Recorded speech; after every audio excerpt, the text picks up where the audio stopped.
What's up, everybody? It's your girl, ENOPHORIA, and you are listening to The Gist.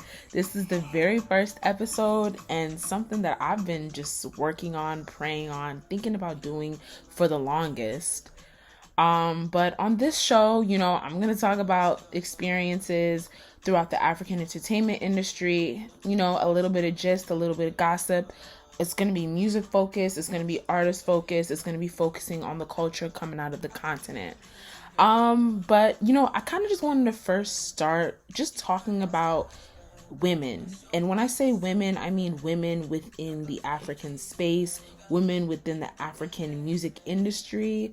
There's girls coming up like Era Star, we have Thames, we have Amare, Queen TIWA. TIWA's always been on top for as long as I've been even aware of the culture that's been going around. But I just want to say, I am so proud of where these women are going with their lives, with their careers. They've just kept pushing it.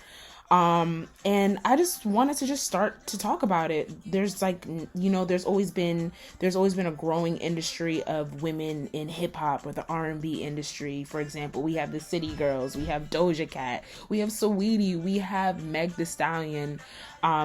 We have a plethora of women who are just doing their thing, and now I feel like Africa is now not necessarily reflecting that, but now we have the same thing going on there where it's stronger.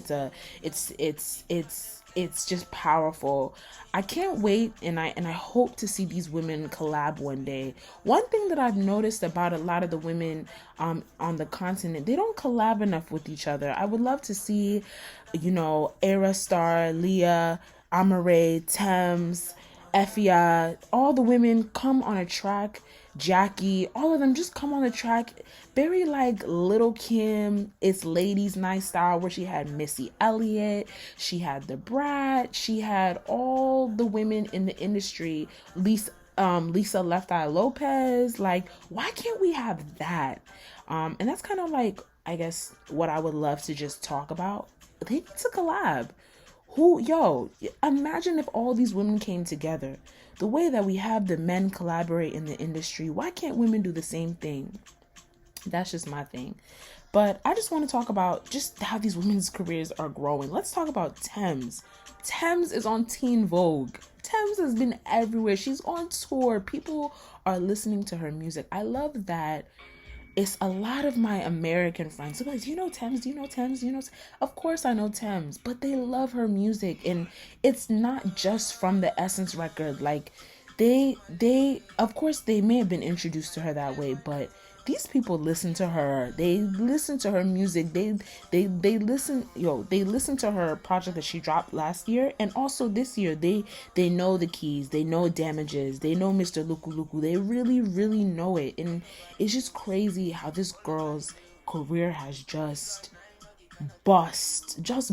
Like, ever since she started. I remember I saw her at a panel in Nigeria back in 2019. She said she was just working an office job, and she had just a boss, and she's just like, you know what, I really want to sing, and she went for what she wanted, and that was just so inspiring. I can't believe Thames is in Teen Vogue. Like, imagine, like, I can't wait to see it for a lot of the women in the industry. Like, this is just the beginning. TIWA was on Elle. She's been on different publications, and she was on Billboard. I want to see all these women rise, especially rise in American markets. Like, not just maybe British Vogue. I want to see them in American Vogue. Like, I want to see us take over here. Like, people need to stop thinking that this Afrobeats thing is a new thing now. Like, it's not a new thing. We've been here. I was in the car with somebody. They were saying, oh yeah, Wizkid, Burna Boy, they just blew up in the past 2 years. No, what? Let's be real, people. We all know back home, Burna Boy, Wizkid, Davido, they're Olamide, all kings. They're like the Kendrick Drake and J. Cole's of African music right now. So I want to keep seeing this, Era Star. Yo, Fashion, I'm feeling vibes on that A. I'm feeling da. She's killing it. She's killing it. Mavis is really grooming some proper artists. They have Rema. They now have Era. She's doing her thing. Amare, yo, unique. Voice is unique. This is the girl that they told me, oh, the girl who sings like a baby. She sings like a baby and she's doing the damn thing. I will say that. Her last project was lit and a lot of people listen to her too. It's just crazy. Like I'm based in New York. I'm walking around New York. I'm walking into Lush. They're playing Tenny on the speaker. I'm like, wow, like it's just crazy because, growing up, I was always afraid to bring African music around different cultures because I didn't know how they would take to it. Usually I'm with a lot of Americans and they tell me, turn that off, turn that up. I don't want to hear it, but they really love the music. It feels so good to see it. TIWA Savage, Triple Threat. This is someone who's been compared to the Rihanna of Africa. I'm so happy for what Tiwa's doing. I'm so happy for what Tiwa, Yemi, they paved the way. Honestly, if you disagree with me, let's talk about it. But they paved the way for a lot of these girls that are now coming up. Tiwa was the it girl. Yemi, listen to me. Yemi Alade, let's give her props too. She's been doing her thing. Both of these women work hard. But yeah, speaking of Tiwa, hey, Chineke, we all know this sex tape has gone around. And we all knew it was gonna come out. I respect the fact that she didn't let these people bully her. She said, you have my tape. Let's, F it, post it. I don't care. What is it gonna do? She didn't care. It's just sad about the backlash she's getting and she's apparently losing these endorsement deals. She had these deals with her son. She had the Twistco deal. These were taken from her. And I'm just like, if it was Kim Kardashian, you guys would then give her a reality show.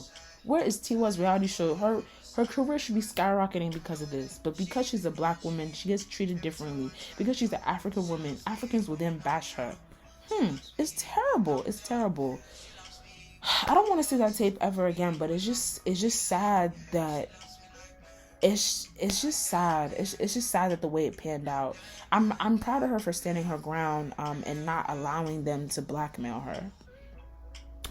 But we can only see how this pans out for now. But I don't like the way that people are treating her. Is it against the law to have sex with your boyfriend? Is it against the law to tape consensual sex with somebody that you love, you care about? Like, why are we bashing her for it? If she has her tape, let her have her tape.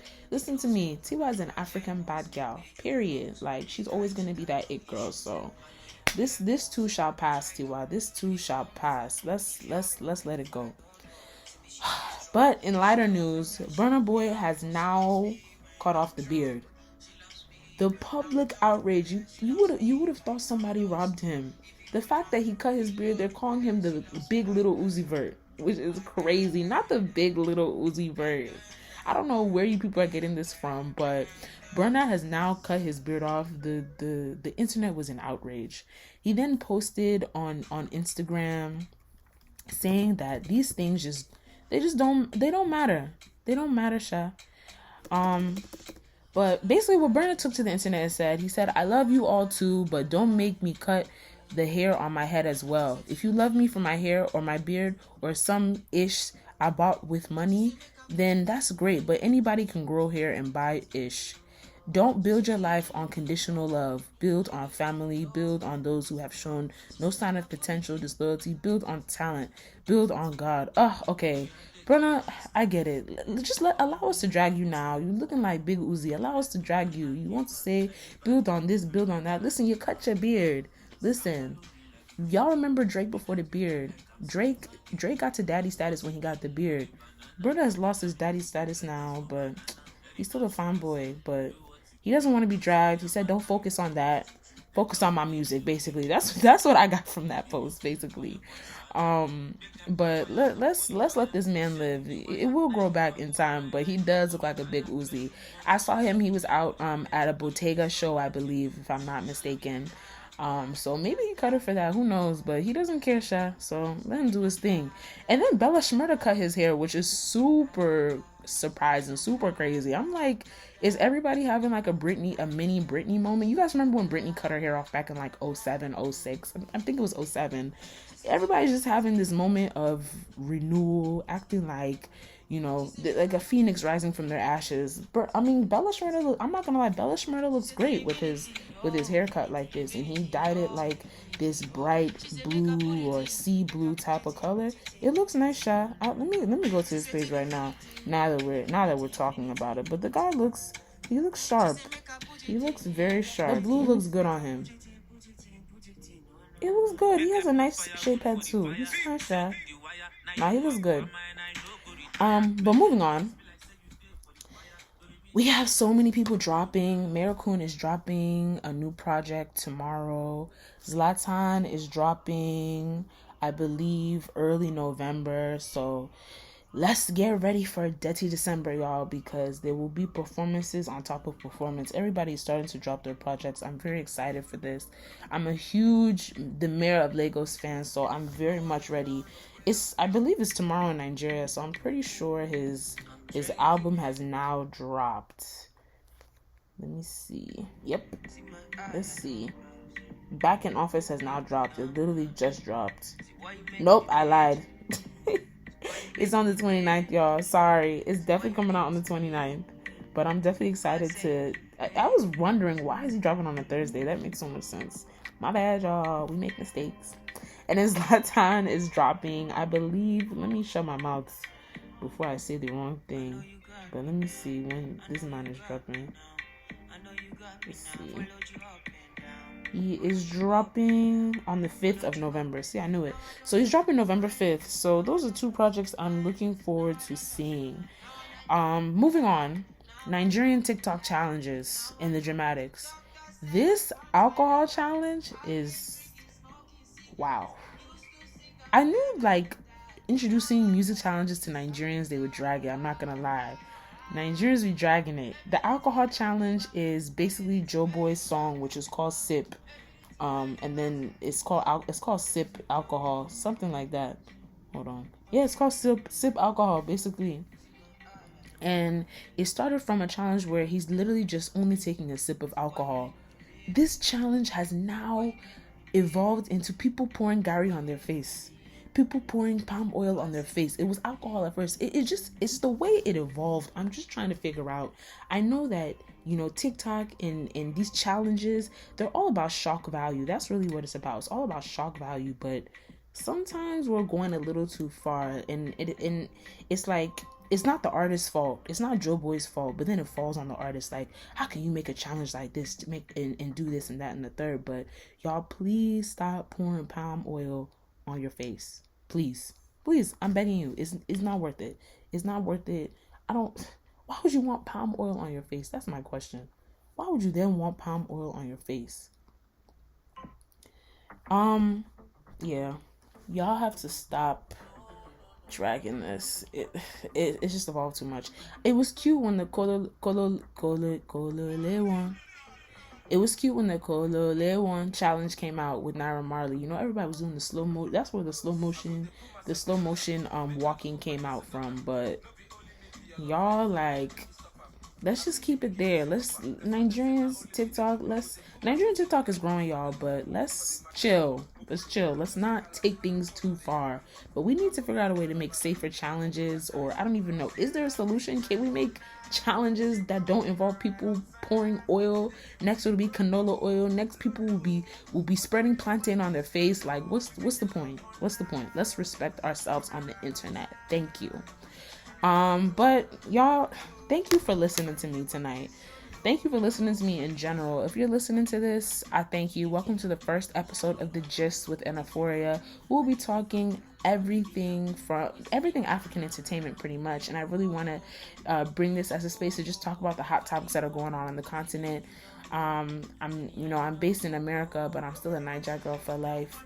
And I'm just excited to just show you guys my personality, have an open dialogue, and have freedom of thought and discussion. And I'm just so happy that I started this.